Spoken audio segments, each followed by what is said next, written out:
Welcome back, friends, to a really special episode. I have Kelly Chase on the podcast today. If you haven't heard of Kelly Chase, she's an entrepreneur, social influencer, speaker, and reality TV star, best known for her role as a castmate on the breakaway hit Netflix show Love is Blind. I love Love is Blind. The only season that I hadn't watched before meeting Kelly was the first season, which was hers. But now I've gone back and watched it all. But since that aired, audiences across the globe fell in love with Kelly for her genuine personality. You guys are about to fall in love with her as well through this episode. She's just super magnetic, charismatic, and so easy to love.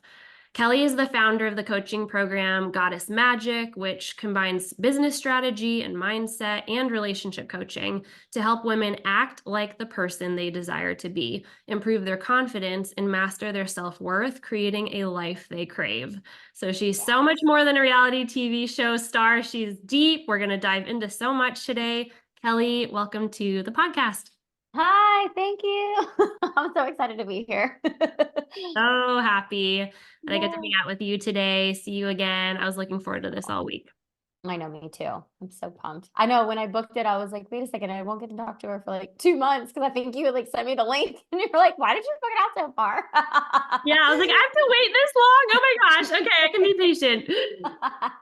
So, for those who don't know you, I'd love to have you just share the summary of just your story of what brought you to this place now in life. But I'm curious before you dive in, just how many times would you guess on average you've been asked to retell your story of your time on Love is Blind? Well, funny enough, I literally just came from a one of my clients and I was talking about all business stuff and then I was about to leave and I was like, if you have any questions, like let me know. And she goes, I literally had like turned my back to like start walking out the door and she's like, actually, I do have a question. And she's like, sorry, this is like totally unrelated. She's like, but like, I mean, so how was your experience on Love is Blind?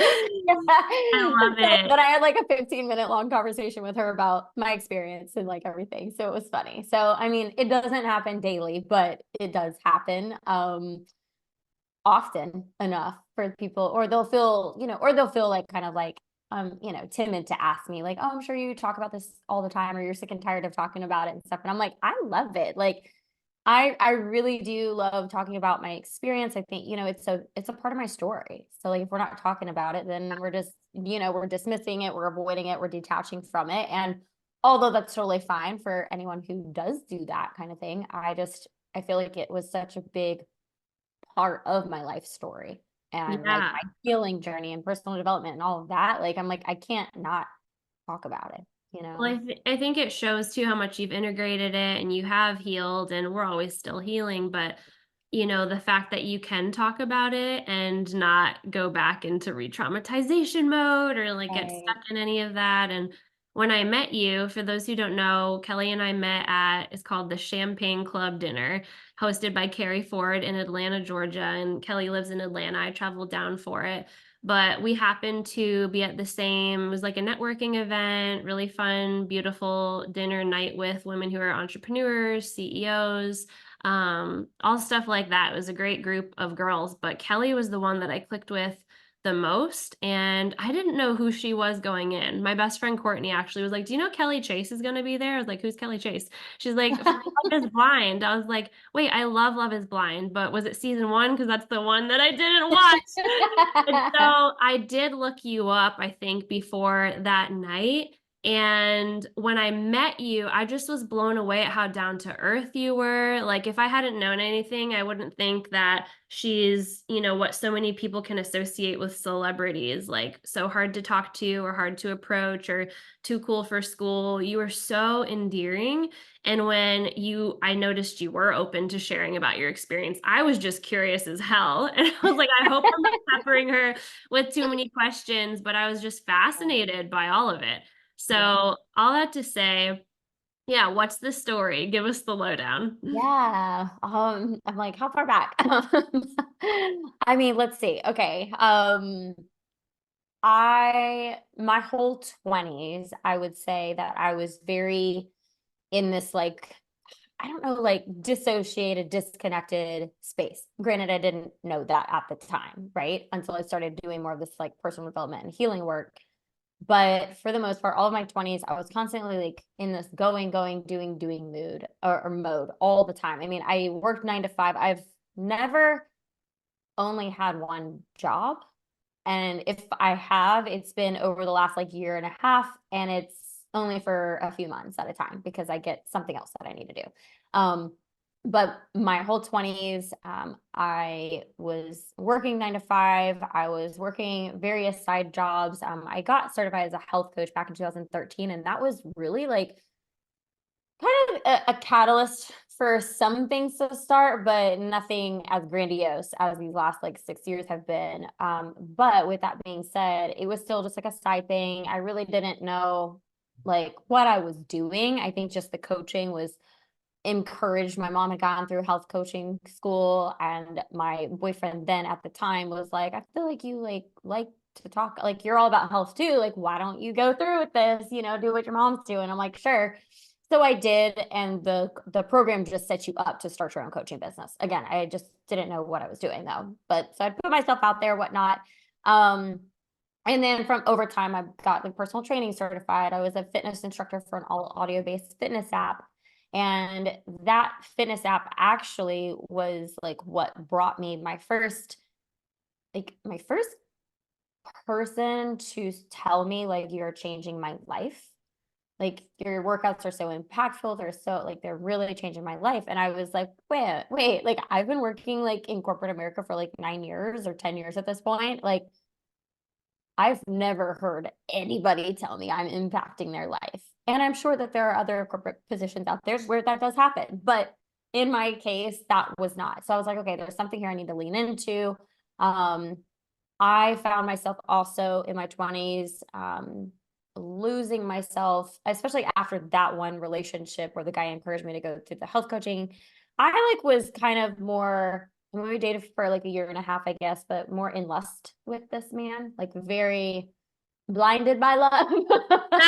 Haha, you're so punny. Yeah. But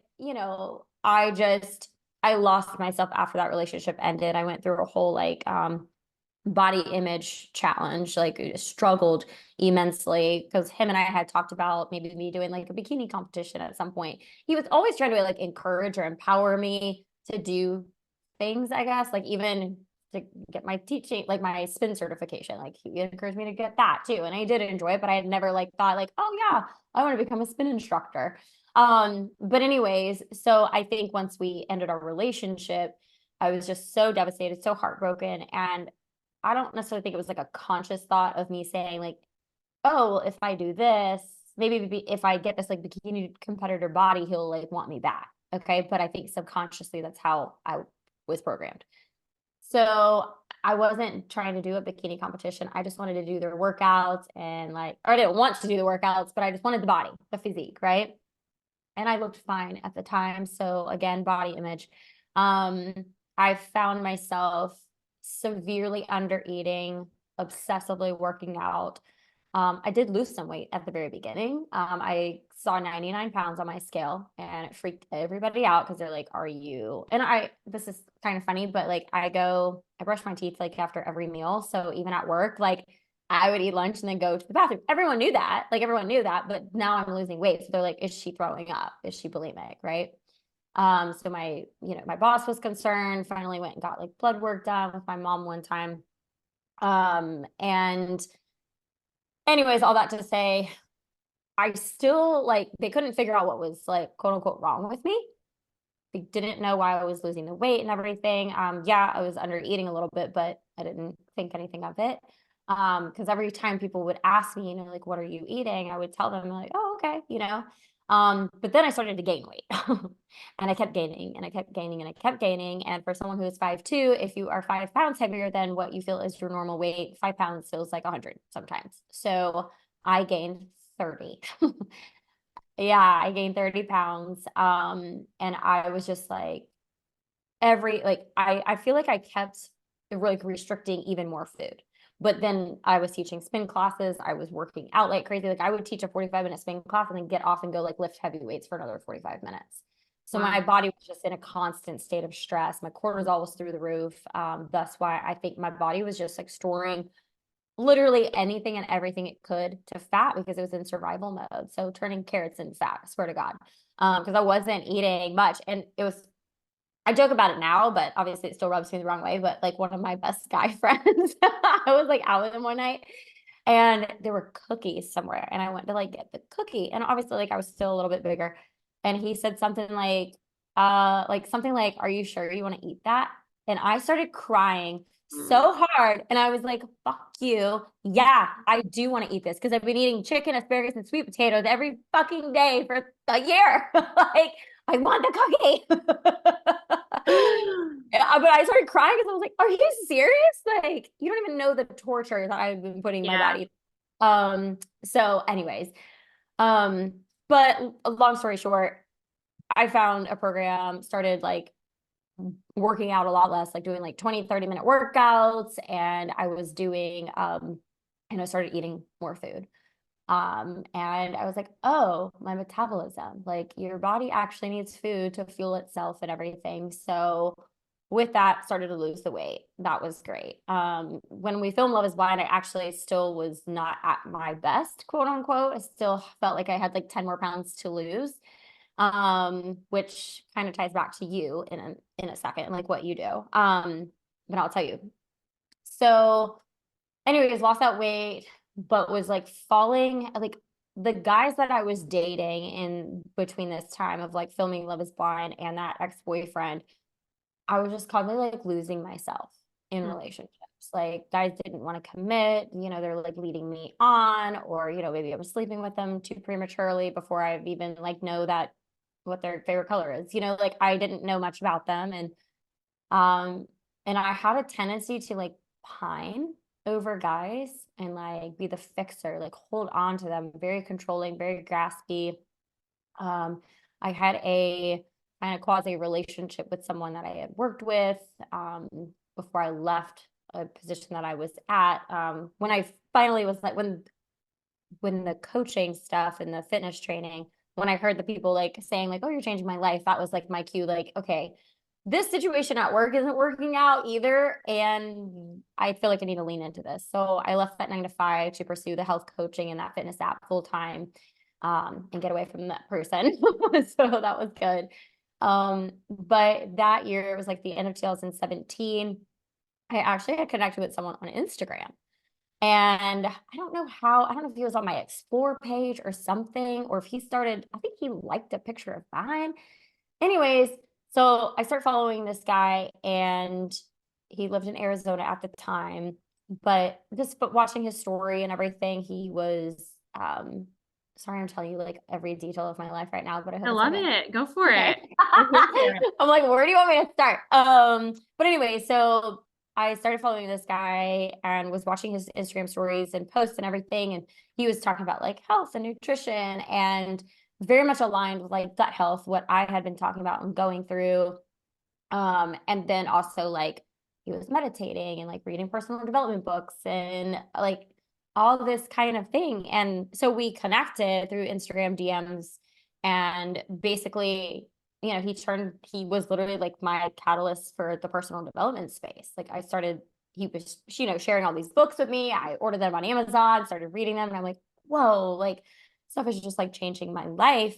And I started swapping, my Friday and Saturday nights where I usually would have been like going out and like, drinking my butt off to staying home, reading those books, listening to podcasts, working on some more like coaching programs, working on my playlist, just doing stuff more for me. And even maybe just like watching TV. There was a time during that whole, maybe when I was like 28, 29, I had a friend over to my house and we're sitting on my couch, and I like interrupted her and I go, "I'm so sorry." I said, "I have to interrupt you." I go, "This is the first time in like years, and I'm not exaggerating, years, that I have sat on my couch to do anything but just talk to someone. Like I'm really like sitting on my couch to work, or I'm folding Yeah. laundry, I'm doing something, not sitting still, or maybe the TV's on, but I'm folding laundry, or the TV's on Yep. and I was always doing something." And at that point, I was like, I just have to take this in. Like, I'm actually just so engaged with this conversation and nothing else is going on. It was so beautiful.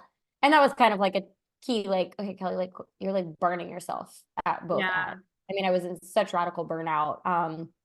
Also why, I left the 9 to 5, but yeah, I mean, like I said, I connected and started that whole personal development journey. And in April of 2018, I received a phone call for Love is Blind. And they were like, "Hey, we're casting this new show. We had your file."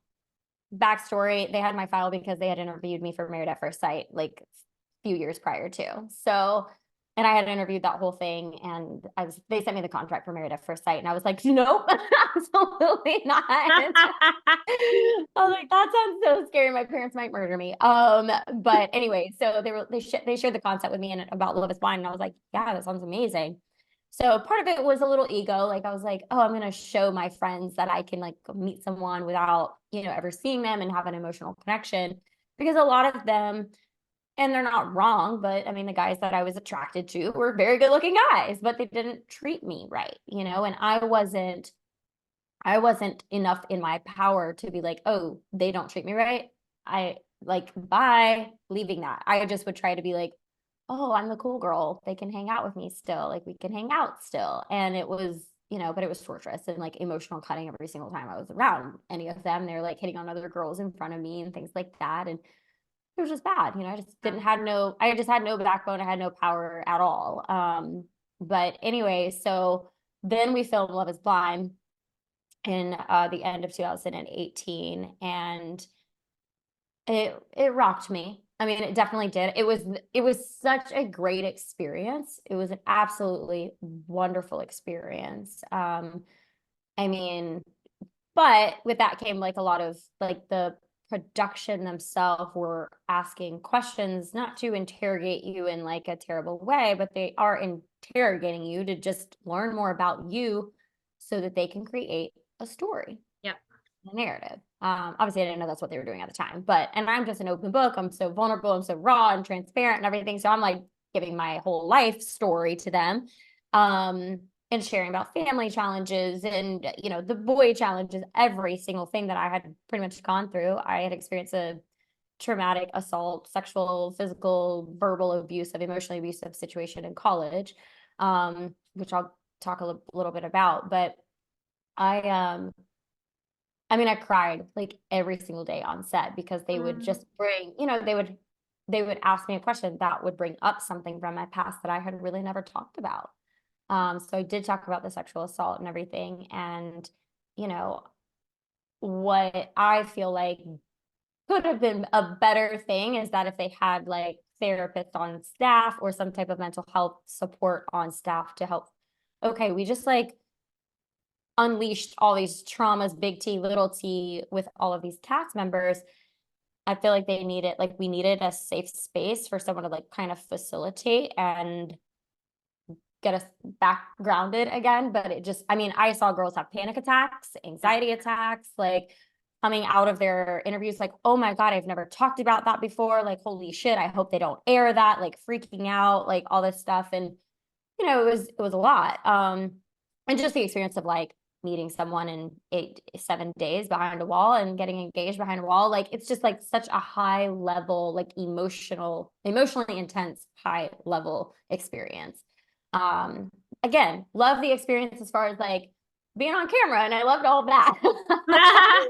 It was great. And I met some wonderful people, and my experience with Kenny, the guy that I had connected with, like it was great. I mean, we really did. We were growing feelings for each other, or I was growing feelings for him. And I mean, he was a very nice guy. I have nothing bad to say about him. But we did agree. We had a conversation that this was not the way that we wanted to get married and do that. I think we just wanted to date afterwards. But that, you know, it did not happen. We didn't date afterwards. It was his choice, his decision.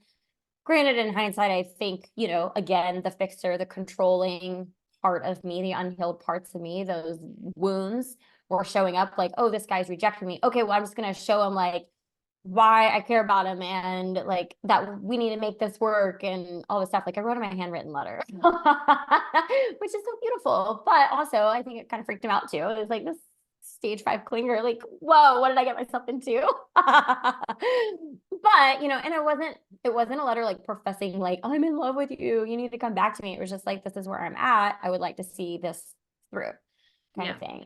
I never heard from him on that letter, and obviously that spoke volumes, but Hmm. uh probably about a month after we got done filming the show though, or 3 weeks even, I was hurt. I was just like not in a good place. Like I had been so vulnerable with so many people from production to Kenny to my cast members within a 7 week span.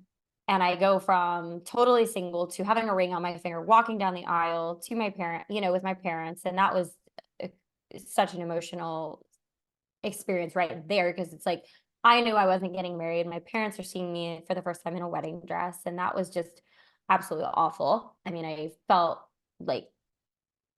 like I was robbing them of the moment, Yeah. And I don't think now in hindsight, I don't think so. I think that'll be great, it'll be a great other experience, but it was just really hard. But so 3 weeks after filming, I did hire my first business and mindset coach and to work one-on-one with. And you know, kind of going back to the stories of my 20s where I'm like so detached and disconnected and I'm super avoidant of things. Again, not conscious of what I'm doing, of my behaviors. It's just subconscious autopilot.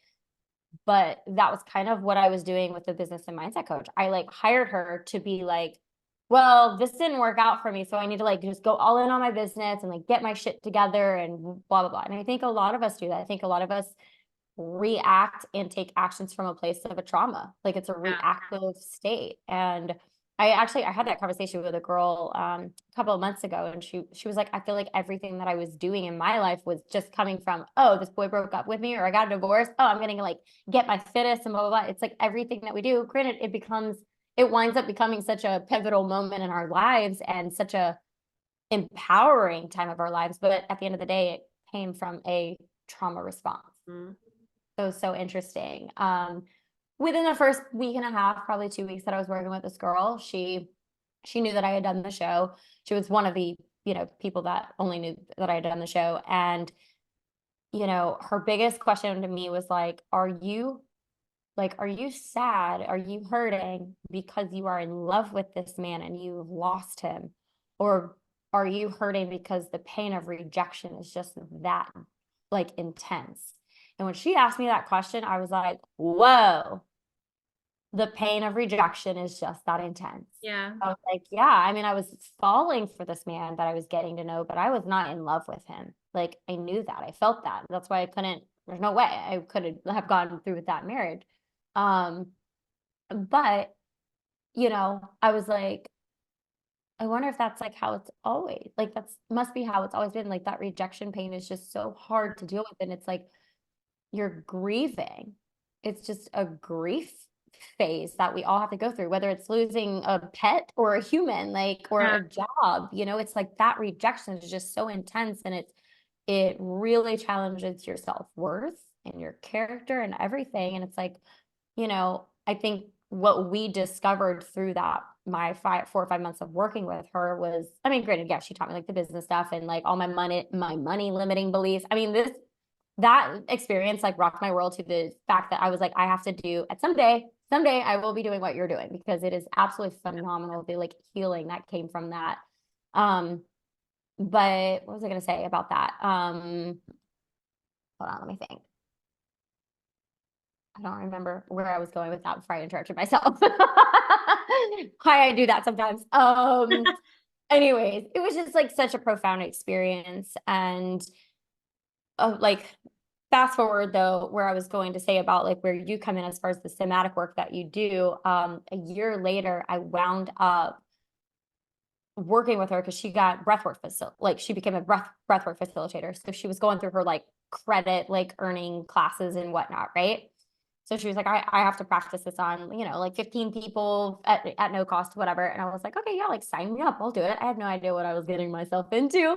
And it was the triactive breath work. And she did it through Zoom. She lives in San Diego. So I'm like laying on my guest bedroom floor with a blanket over me. And she's instructing me, and she's like, going through everything. Your body may do this, your body might do that. You may feel a sensation, yada, yada. And I was like, okay. Sounds good. All good. I just think I'm gonna have like some relaxing breath work. No, no. My whole body was like, I was drenched in sweat. I was crying as if I saw someone get murdered in front of my face. Like, I mean, almost coughing on my snot. Like it was so intense. And afterwards, like I just like hugged myself and I sat up and she was like, do you want to talk about like what you experienced? And like I said, some like family challenges. I had dated a guy that I had known for like 20 years earlier in 2019. And I think just the loss of that relationship and like everything, like it was just like I actually was feeling the pain that Yeah. I so much was avoiding and distracting myself. And it was so wild.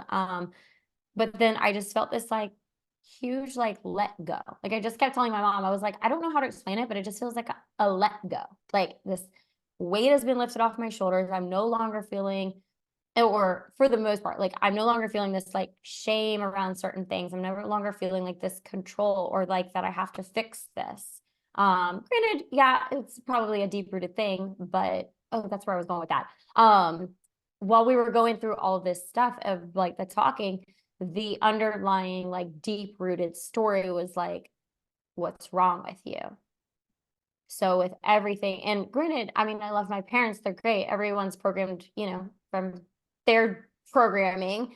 But that's something I think that some of us hear when we're growing up. We do something that our parents don't like, and they're like, why would you do that? What's wrong with you? Right. And then as a 5-year-old, you're like, there's something wrong with me. And then when you're growing up through childhood, it's like, or your adolescence or your adult, and someone rejects you. It's like, well, it's just evidence proving, oh, there's something wrong with me. Hmm. That's why they don't want to be with me. That's why they don't like me. That's why they don't want to play with me, whatever the case may be.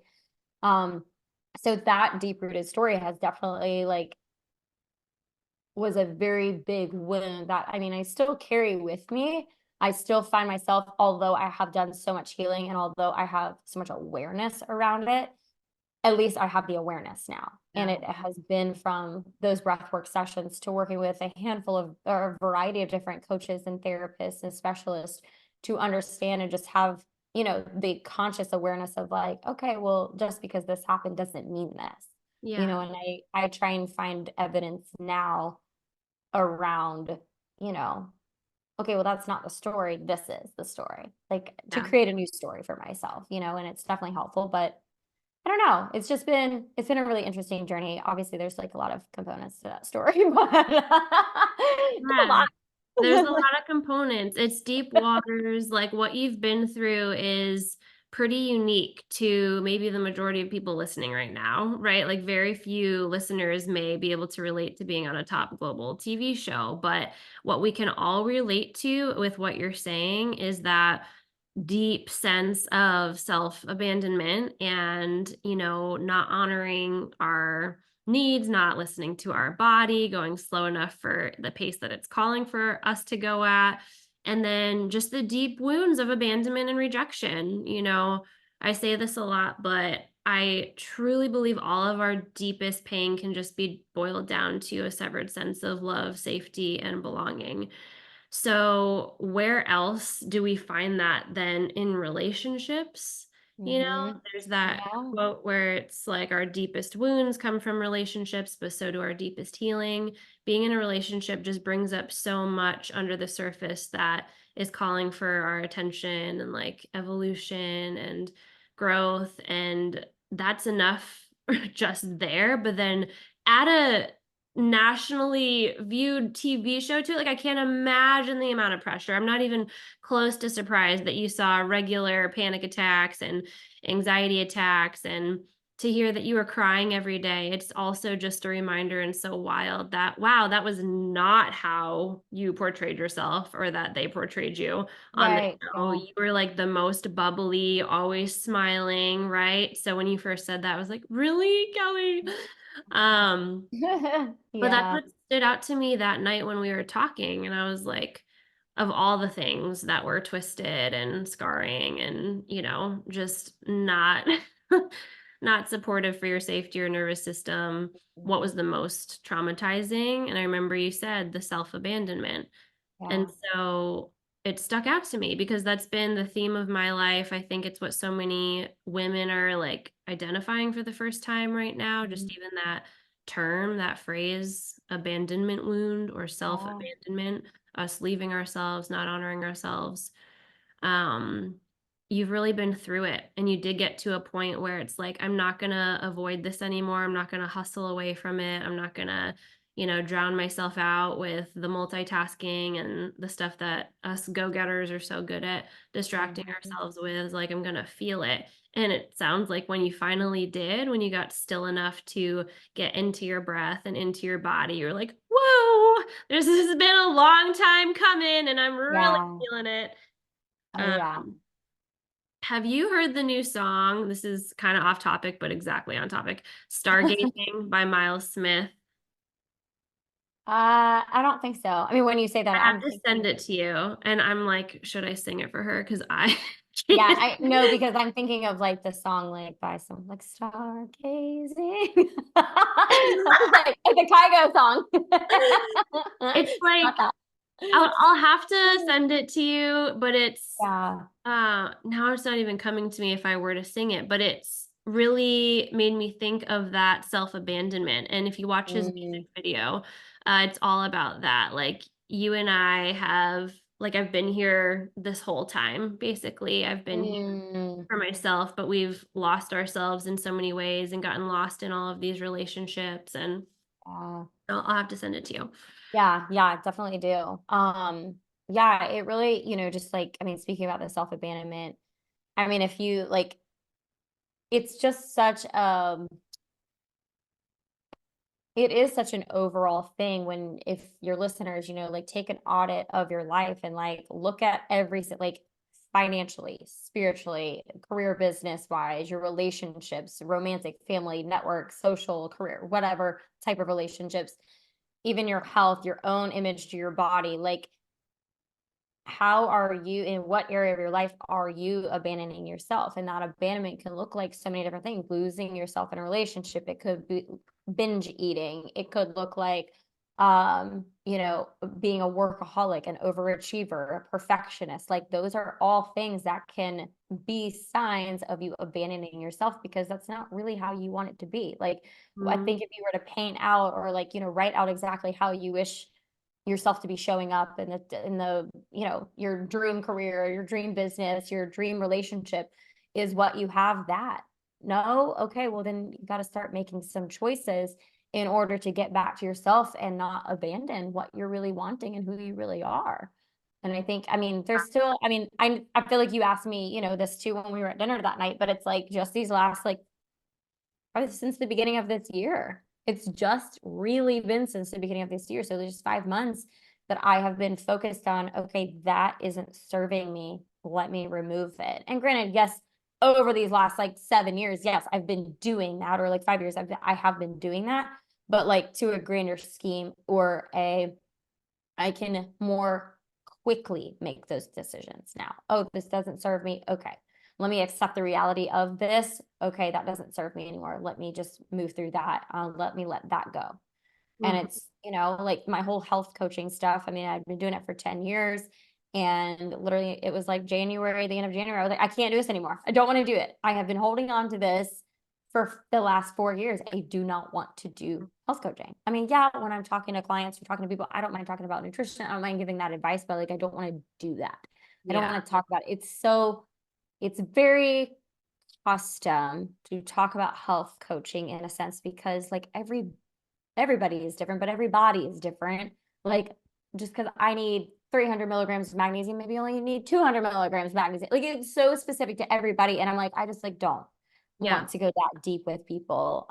And I'd rather just do more of like, like business consulting, more strategy, that stuff like lights me up to help to see and mindset coaching, like to see and watch someone like have a light bulb moment and be like, oh wow, I didn't think about that because I was there to help expand them just gives me so much like it just jazzes me up so much more. But Yeah. I've been like trying to do like ever since, like I said, once my business and mindset coach had her first like 5 months with me, and I was like, I have to do what you're doing. I remember like a year later, I was working with her, and it may have been like when we were doing the breathwork session or something, but She was like, Keller, are you still like holding on to the ledge of the pool? Are you gonna like let go and jump into the pool yet? Like, I just, yeah, I really want to. But then, it's like Love is Blind aired, and, just going back to the self abandonment with that, just that alone, I was aired. I mean, when they aired the show, the title of my career across the banner of the screen was a health coach. And I was like, no, I'm trying to get away from this, and then, Wow. but then also people saw that I had I had lost weight. And so they're like, what are you doing? What's your workout routine? Blah, blah, blah. And I'm like, of course I'm sharing that information, but I'm like, I don't want to be a health coach. Like, I just don't want to be a health coach. Yeah. And granted, in my mind, I probably was thinking, like, these people are expecting me to be like this fitness coach or this nutrition coach or something and help them. Although no one said that I had to be that. Yeah. It's like, oh, I was just like shoulding myself. Well, it makes sense for me that I should keep this on and that I should keep doing this. And although I loved doing this, but I did create like a relationship course, which is like a 4 module course, that's now included in my Goddess Magic course. But that course literally stemmed because, well, it makes sense. I came from like a love dating relationship show. I chose myself. I'm all about self-love. Might as well create a course around it instead of Hmm. just doing what I wanted to do. Hmm. Yeah. But granted, now, I mean, there's that level of whatever in my Goddess Magic program. So whatever. It all worked out at the end of the day. But, I was just Yeah. constantly, I was in comparison mode with, comparing myself to other reality people, to comparing myself to other castmates, their engagement, their likes, their comments, their whatever, them getting selected to go do other shows, them getting selected to do certain brand deals, like every single thing. I was just like, why not me? Is there something wrong with me? There must be something wrong with me if I'm not getting chosen or people aren't liking my stuff, or like, why not? And I kept trying to like, there are some posts that I'm sure I was influenced by other people online that I'm like, oh, they got a lot of likes on that one. Oh, I'm going to recreate it over here. And it was just so icky. Like, I could go back and look at my feed and be like, ick, gross, gross. I can relate. There's like so many moments I look back on and I literally cringe, but it just boils back down to what you said. The deepest wound was that, yeah, deep wound of rejection or feeling like I am not radically, totally accepted for just who I am. If I make a mistake, then all of a sudden love and belonging is going to be taken away from me. Or if I don't perform well enough or high enough, that's going to be removed. And it doesn't matter what you tack onto your life, whether it's getting into a relationship or quote unquote making it, becoming a reality TV star. Like that doesn't ever make the wound go away. And so what's Mhm. inspiring for me is that you're able to see through all of that and you did decide, like, I'm going to lean into this, I'm going to get to the root.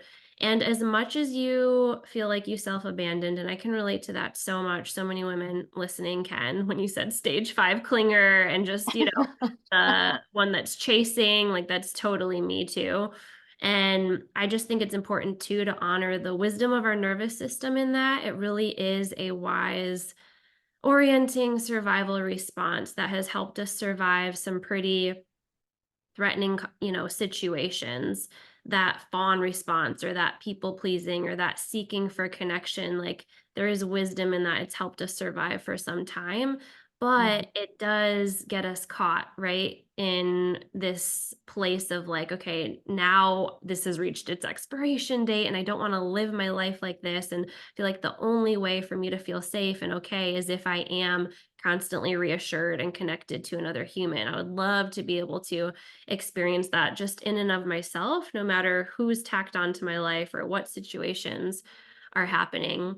So, as much as, yeah, there is self abandonment, we can honor the wisdom in that. And also, I just want to honor the moments where I'm like, she did not self abandon. When I looked back and watched season 1, I think back to the time where y'all were on the honeymoon and there was this pressure of like, okay, who's having sex, who's not, like, oh Right. my God, I can't imagine Yeah. the pressure of that. And I was like, go Kelly. I remember Yeah. watching that scene and you, even if it was through trembling lips, I don't know how scary that was for you to speak your truth in that moment. You're like, I'm not ready yet.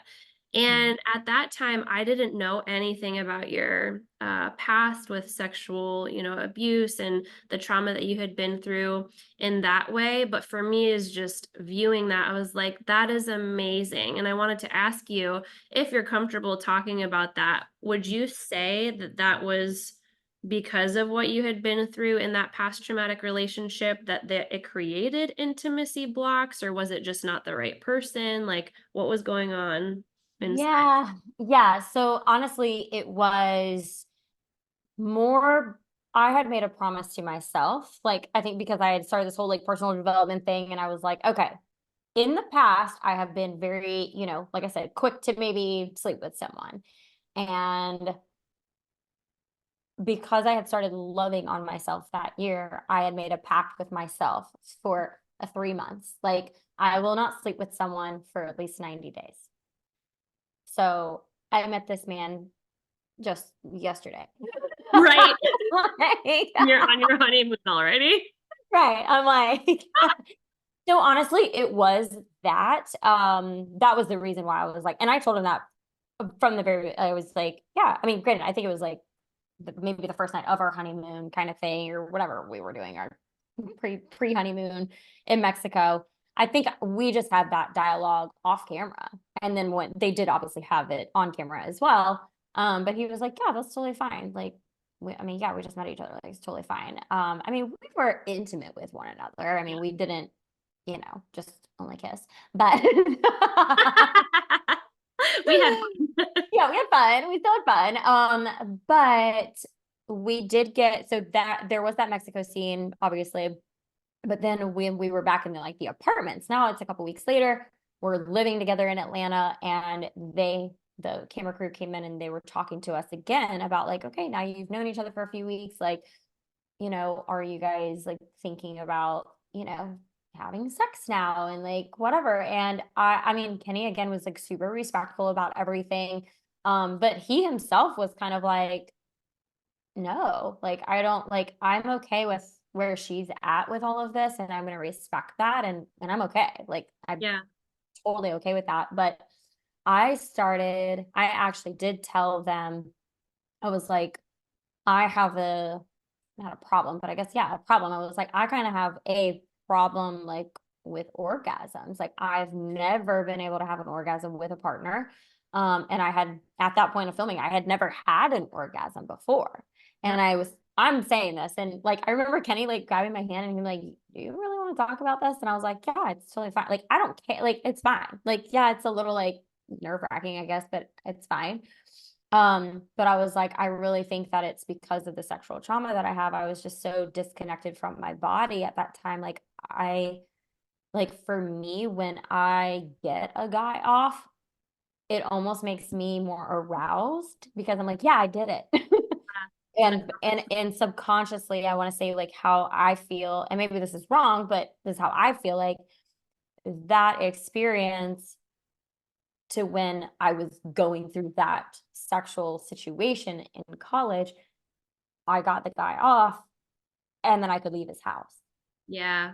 Like, because I was trapped, right? So I could leave his house then. So I was like, yay, I did it. So now it's like when I get a guy off, like, although I'm not trapped, of course, it's a very intimate and like better experience and everything. But I'm like, yay, I did it. Now I'm more aroused, like, yay, good for me, kind of thing. But I could never like connect with my body. And I feel like, and I still have not had an orgasm, still have not had an orgasm with a partner.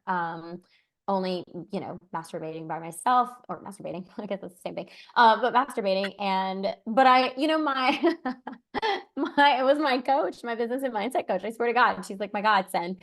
She literally was like, she was talking about orgasmic manifestation, right? She brings up this topic of orgasmic manifestation. And I was like, well, there's a problem there because I've never had an orgasm. And she was like, oh, I'm not.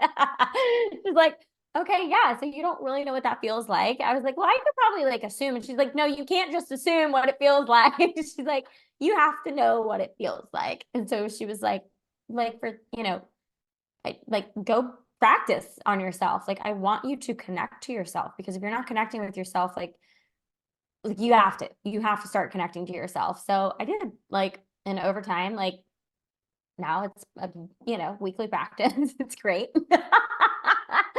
But, I still like find myself, and there are, guys that I've dated in the past are like, they will definitely cater to me and they're gentle with me and everything. But like after 20 minutes of trying, they're like, okay, like now let's bring the focus Yeah. back on me, kind of thing. Yeah. So it is frustrating.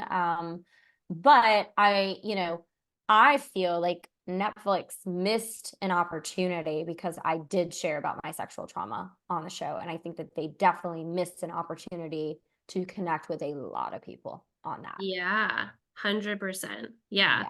And just thank you for being open, so open about it. It's so unbelievably common. I remember being shocked when I started the marriage coaching business and just asking women, what's the number one challenge in your marriage? And with, beyond a stretch, it was intimacy blocks. It was like either I can't orgasm or, when anytime he goes to touch me, I flinch or I resist. And there's just this total self-protection, survival, body takeover thing happening whenever he's hinting at sex, and everyone feeling so alone in it and everyone feeling so much shame about it when Mhm.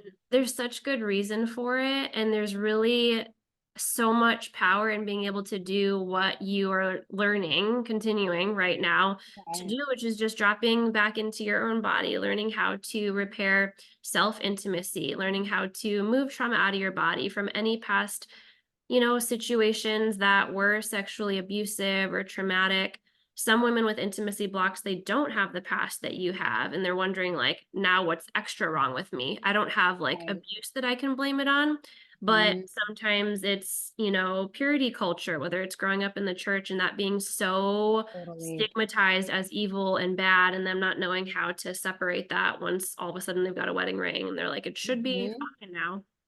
Um, but Yeah. yeah, just considering what you had been through, I remember watching that scene and just being like, I wanted to stand up and start clapping for you, for yourself.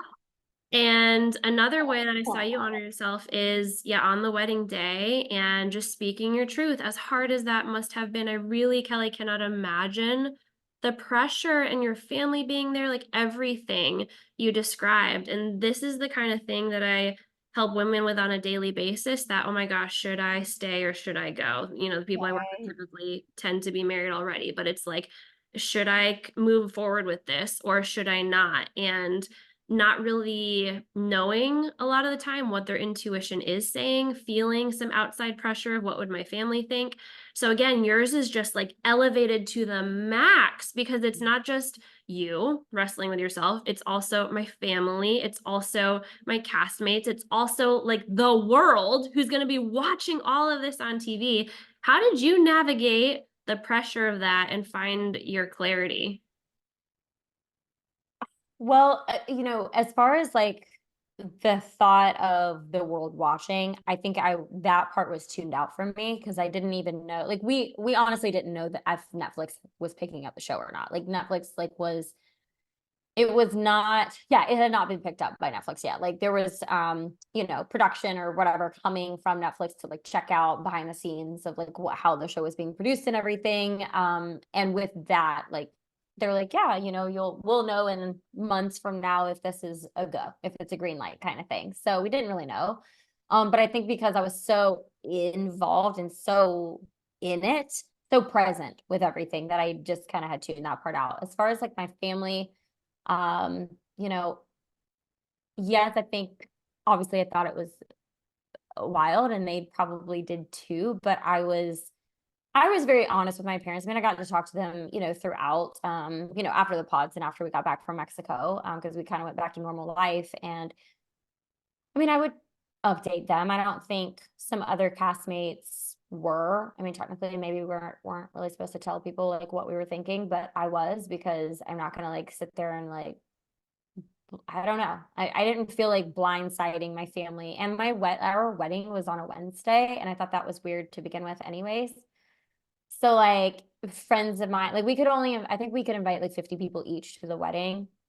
And I invited, my 50 or something. And I think there was only like 5 people that I didn't tell that we were not going through with the wedding, because I was like, I don't want anyone taking off PT, like taking a PTO Yeah. day to come to this like, and my friends now, like they joke and they're like, oh yeah, we all went to Kelly's fake wedding. Like they call it my fake wedding. They're like, yeah, I was at Kelly's fake wedding. I'm like, oh my God. But had it been like a Friday, Saturday, or Sunday, maybe it would have been a little bit different. Maybe I would have tried to keep it a little bit more secretive, but I'm like, I don't Yeah. want you to, if you're like are limited on PTO days, I literally like I want you to be there to support me. But if you can't, like I don't want you to take a PTO day to come to this. So I I was made friends. wondering that. And I was wondering if it was in the contract, if you were like allowed to tell people. And Yeah, yeah, technically you not, you but seem I just couldn't. I couldn't do that I to couldn't anybody. I have mean, either. Henning apparently didn't tell Len. His sister and brother-in-law flew in from freaking Seattle, Washington for it, and they had to take days off work. Apparently, they were not the happiest. Kenny's siblings, you said? Yeah. Yeah. Wow. Yeah. I couldn't. But I'd I be mean, like, I don't "Where's the know. But contract?" yeah, it was crazy. But yes, I think had I not told people, I would have felt the pressure a Yeah, lot more, that makes And because Kenny and I were on the same page about not going through with the wedding, like I didn't feel the pressure there either. It was more or less pressure just because like a few days before the wedding, I was having second thoughts, hmm like that maybe I should marry him. So I had that pressure on my own self. Like, maybe this is it. Maybe I should, maybe we should go through with this. But I mean, I had talked to Kenny and he was like, Kelly, we're not getting married. I'm like, we're not. I'm like, are you sure? You're just telling me what I want to hear? And he was like, no, we're not. This is not the way that we've talked about this. This is not the way we want to do this. And I was like, okay, but are you sure? Are you sure? Yeah. I mean, I Yeah. love the open communication. And I think another thing people might be able to relate to is the pressure maybe from friends. I noticed so many people, castmates on the show, were like banking on you guys. They're like, if anyone's gonna make it to the altar, it's obviously Kelly and Kenny. Did that Yeah. play a role? There was one time we were doing like they didn't show the scene, I don't think, but we were doing a couples like scene with Jessica and Mark. Because they knew like Jessica and I kind of had, we had a friendship. And anyways, we were offline, the cameras weren't on or anything, but I think they like asked, they're like, so are you guys gonna get married? And we both go, no. And they were like, wait, what? And I was like, yeah, we're not. Like, we're not. And I think they felt pressure. I mean, granted, they did feel pressure. They had a lot of pressure on them. But I think that allowed them to be like, oh wow, the most solid, like one of the most solid couples is not getting married. Yeah. Wow. I Huh. wonder if it gave them permission to like be more true, because I'm sure everyone was feeling like they were in a pressure cooker. Yeah. Who is still together from that season? So the two couples that got married, Lauren and Cameron, and then Matt and Amber, they're still married. So Matt and they're Amber are still married? yeah. Why does that surprise me? I just didn't see that coming. That's I mean, amazing. I didn't either, but yeah. I mean, but I mean, I granted, I've love I've never been like around them for a long period of time to like know how they interact with each other or anything like that. When we were filming, we were all pretty isolated. Like, yes, they did like bring us together for like a couple of like different events, but for the most part, you're filming as a couple. Like, you're not really around the other couples. So I didn't get to see, their interactions that much, but I mean, since yeah, they're still together, I'm assuming that they really were a better match than I thought, too, kind of that. thing. So they'll all be this November, they'll be married 6 years. And do you guys have reunions or stay in touch? There's some of us, well, you know what? I've seen Amber and Matt, maybe it was like a year ago. I ran into them at something. But I don't keep in touch with Yeah. them. But and like Cameron, I saw like 3 weeks ago at an event. I think Lauren was filming something. But always super nice. I do keep in touch with some people like Giannina. I do keep in touch with here and there. Jessica, I keep in touch with. Elsie, Lauren Chamberlain. She didn't appear as much on like the first like the main I guess, season, but she was in the love triangle between Amber, Jessica, and Matt. Like there was like a love triangle between all four of Yeah. them. Yeah. So that was kind of like her thing. But then they did like the after altar for season one, and she actually appeared on all of those episodes. Anyways, she lives, maybe 25 minutes from me. So we see each other here and there and keep in touch on social media a lot. But Yeah, I mean, for the most part, those are probably the few people that I do keep in touch with. I would love for them to do some type of like all Love is Blind reunion. I mean, they'll pull people to do like specific projects, which Yeah. I think is cool to see. But again, it kind of like hits my little inner child wound of like, why didn't they pick me? Like, I want to go do those fun things too, you know? But I don't know. But I am doing something June 21st. I'm actually going to be in New York for a girl, Roxanne, who lives here in Atlanta. Her and her fiance were on the ultimatum. I've befriended them, and she is very big into the mental health space as well. She just launched a mental health brand of like gummies and things like that. And she's doing like an activation up in New York in June. So she actually has pulled a handful of the Netflix girls that I've never met. Maybe I have had some Instagram, you know, connection with, but for the most part, like Micah from season 3, maybe. Yeah, I remember her. Yeah, like so there's or 4, I think. But anyways, yeah, there's like gonna be a lot of like there's gonna be a handful of us Netflix girls that I haven't met yet, that are all gonna be there. So I'm excited to connect with them and I have a hope. little reunion, I guess, in a sense, Yeah. but little I just meetup. love your vulnerability. It's so relatable, and the awareness to be able to say, okay, yeah, it's touching the inner child wound a bit, but I love that I know just from what I've gotten to know about you so far, without a shadow of a doubt, you can be aware of that stuff, but also you're a woman who's deciding no matter what, though, I'm going to choose me and I'm not going to abandon myself anymore. And whatever plays out outside of that, what will be, que sera, sera. Yeah. But I just can't wait to see your journey continued. I really feel like in so many ways you're just getting started. And I am really inspired by you deciding to use your platform to talk about things like this that are so secret, so shame driven, so hard for so many people to talk about, from the sexual trauma to healing abandonment wound to, just relationships in general. So Thank I could you. talk to you for hours, Kelly. The last Wow. question that I have for you is what's next? And how are you going to navigate if dating is involved in the next step for you, navigating it without self-abandoning? Yeah. Oh, good question. Okay, so first part of that question, I am in the middle, I have been in the middle of writing a book for 2 years now. So I would like to finish that. But that is another part of distraction for sure. Like I keep finding other things to prioritize over writing the book. Although my coach is like, Kelly, like this is going to be one of the most healing things that you'll ever do is finishing this book. And I'm like, I know. So there's obviously something I'm avoiding to face that. With that being said, so finishing the book, I am launching my like signature uh program Goddess Magic, which ties like all the like it's more like mindset coaching, a little bit of relationship coaching, business coaching, as far as like creating your own digital course, that kind of thing. Because I feel like the program itself will help like elevate and expand you to want to think outside the box and be like, wow, I want to do something like this, like put something like this together. Or you're already an online coach and you're just like having trouble, really making the impact and the income that you're looking to make. So, and, giving yourself some time freedom and that kind of thing. Anyways, I'm excited to like relaunch that. My Goddess Magic program has evolved over the years. I just love the title and I don't want to change it. So I just keep evolving it. So people took it like when it was just like a relationship coaching course, and some people have taken it for other reasons, whatever. But at the end of the day, I'm like, no, I freaking love this title. So relaunching that. I just relaunched my own podcast, Chase Life with Kelly. You can find it on YouTube and all the streaming platforms. Becky as well. So good. Your episode will be coming out probably in the next couple of weeks. So I'm excited. Becky's gonna be on mine. But yeah, so let's see. And then I just had a meeting yesterday also with the gentleman who actually helped me do a book, not a book, a podcast tour. And he is going to help me if I agree to doing this, help me maybe get more speaking gigs and like press and PR appearances. I was like, yeah, I want to be like I'd love to be on like Good Morning America and like things like that.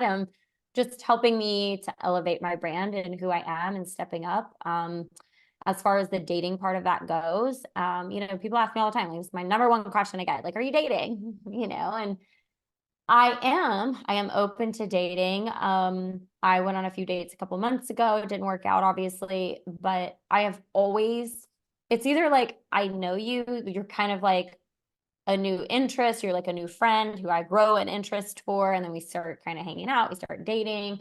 I have never ever been like a serial dater, like never. Um, I mean, the most I've gone on like maybe like 2 dates, like with Yeah. one with a different person. And then I figure out, no, that doesn't work for me. I'll go on another date with this guy. But I just have never been that dater type. Where it all fits in with all the stuff that I'm doing. I mean, I tell myself, I'm like, I'm a tall order. Like the person who is going to align with me, I don't think I've met yet. Or if I have, I mean, granted, because I've like gone to like energy healers and like psychics and stuff, and they're like, it's someone like in your friend group, like who you're supposed to be with. I'm like, well, I don't know.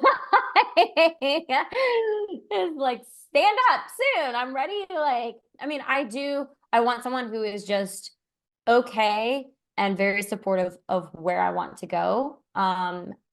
There is a part of me in full transparency. There's a part of me that is doing a lot of this for two reasons. One, because at the end of my life, I just want to say that I like capitalized on all these opportunities and like that I made the best of myself, right?